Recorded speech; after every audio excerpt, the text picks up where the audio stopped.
이스라엘이 전격 레바논을 공습하였습니다. 헤즈볼라가 재무장을 계속하려고 하자 참다 결국 이스라엘이 레바논을 공습하게 된 것인데요. 벌써 지상군까지 투입했다고 합니다. 오늘은 이 내용 좀 제대로 보도록 하겠습니다. 바로 보시죠.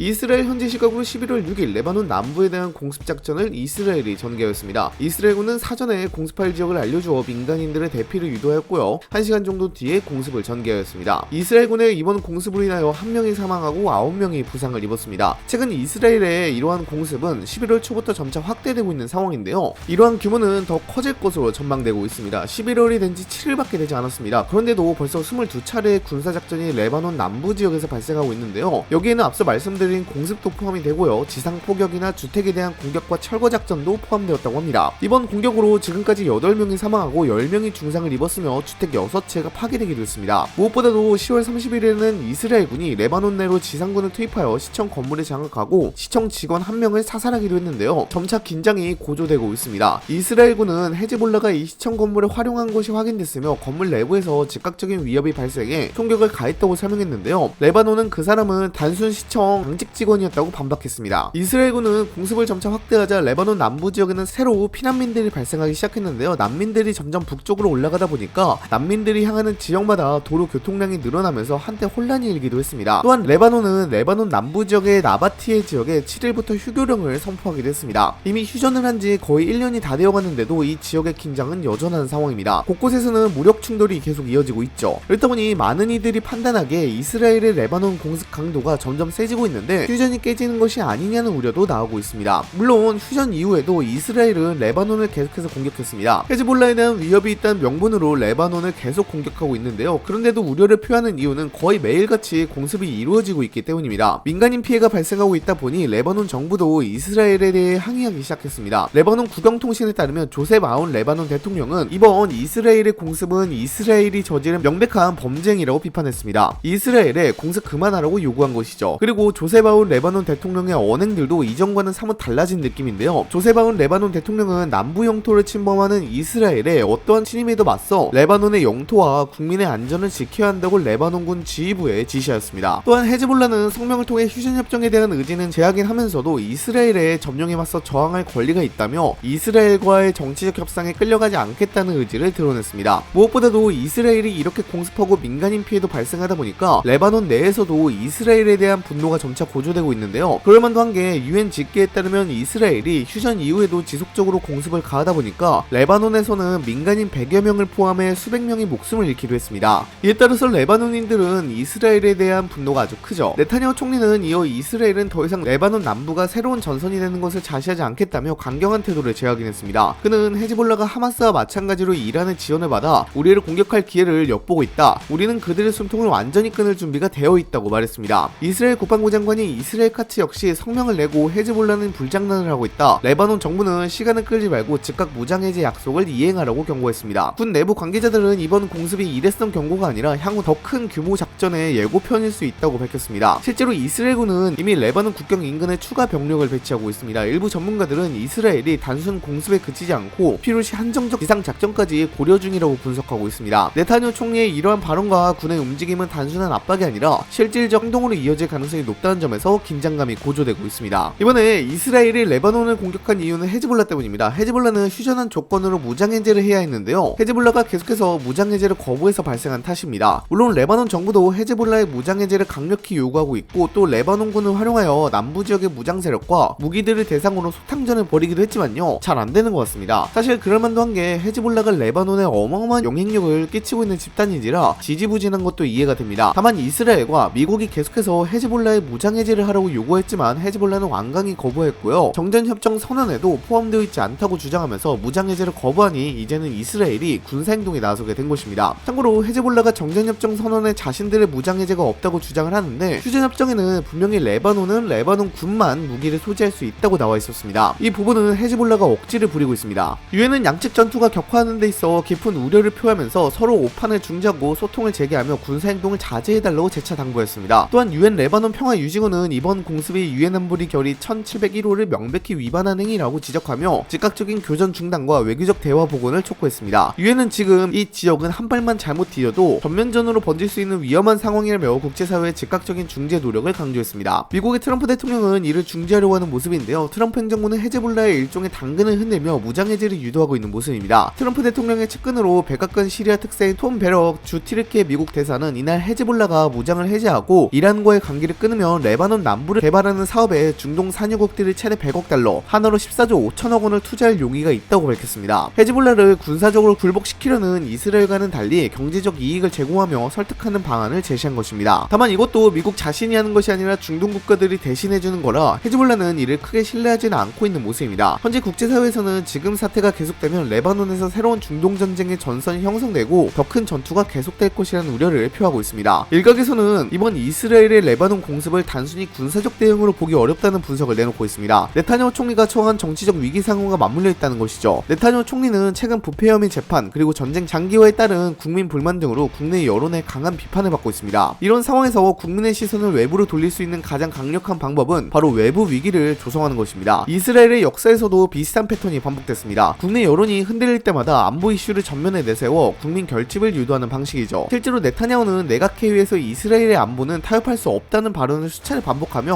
공습의 정당성을 강조하고 있습니다. 그러나 내부에서는 지금이 정말 그럴 때인가라는 비판의 목소리도 커지고 있습니다. 국내 경제가 침체하고 청년 실업률이 높아지는 상황에서 대외 군사행동은 오히려 더 큰 불안정을 불러올 수 있다는 우려 때문입니다. 일부 언론은 이번 공습이 정치적 도박일 수 있다고까지 평가합니다. 군사적으로는 단기적 성과를 얻을 수 있지만 만약 전면전으로 번질 경우 네타냐후 정부가 감당할 수 없는 수준의 정치적 부담이 될 수도 있기 때문입니다. 네타냐후 총리가 이번 공습을 통해 얻으려는 것은 단순한 군사 승리가 아니라 강경 지도자로서의 이미지를 복원하고 내부 비판을 무력화시키는 정치적 효과라는 분석이 설득력을 얻고 있습니다. 실제로 이스라엘 내 여론조사에서는 공습 이후 정부 지지율이 일시적으로 상승하는 모습이 나타나기도 했습니다. 하지만 동시에 시민단체들은 정부가 국민의 불안을 정치적으로 이용하고 있다며 강하게 비판하고 있습니다. 이번 맥락에서 이번 사태는 군사적 충돌 이상의 정치적 함의를 지니고 있는 셈입니다. 한편 헤즈볼라의 움직임 역시 단순한 무장제기로만 보기는 어렵습니다. 겉으로는 이스라엘의 침략에 맞선 방어라고 주장하지만 그 속을 들여다보면 이란의 전략적 계산이 숨어 있습니다. 헤즈볼라는 이란의 대표적인 대리 세력으로 중동 내에서 이란의 영향력을 확장하는 데 핵심적인 역할을 해왔습니다. 특히 최근 이란이 미국과의 관계에서 다시 긴장감을 높이고 있는 상황에서 헤즈볼라를 통한 대리 압박전은 이란의 외교 전략의 목적으로 해석됩니다. 전문가들은 헤즈볼라의 재무장이 단순한 군사적 도발이 아니라 이스라엘과 미국을 협상 테이블로 다시 끌어들이기 위한 전략적 카드라고 분석합니다. 이란은 직접적인 군사 충돌을 피하면서도 헤즈볼라를 통해 레바논 국경에서 긴장을 조성함으로써 서방의 주의를 끌고 자신들의 입지를 강화하려는 것입니다. 다시 말해 헤즈볼라가 미사일을 쏘고 이스라엘이 이를 격퇴하는 구도 뒤에는 이란의 외교적 시나리오가 깔린 것이죠. 이는 이란이 서방과의 제재 협상이나 핵 협상에서 우위를 점하기 위한 일종의 지렛대 전략이기도 합니다. 요약하자면 이스라엘은 내부 정치적 위기를 돌파하기 위한 외부 전선을 확장하고 있고 헤즈볼라는 이를 이용해 이란의 전략적 입지를 강화하고 자신들의 영향력을 재확인하려 하고 있습니다. 결국 이번 공습은 단순한 국경 분쟁이 아니라 네타냐후의 정치적 생존전과 이란의 외교적 계산이 맞물린 복합적인 전선인 셈입니다. 현재 레바논 상황을 보면 확전이 될 것 같은데요. 여러분들의 생각도 궁금합니다. 댓글로도 작성해 주시기 바랍니다. 이상 영상 마치도록 하겠습니다. 감사합니다.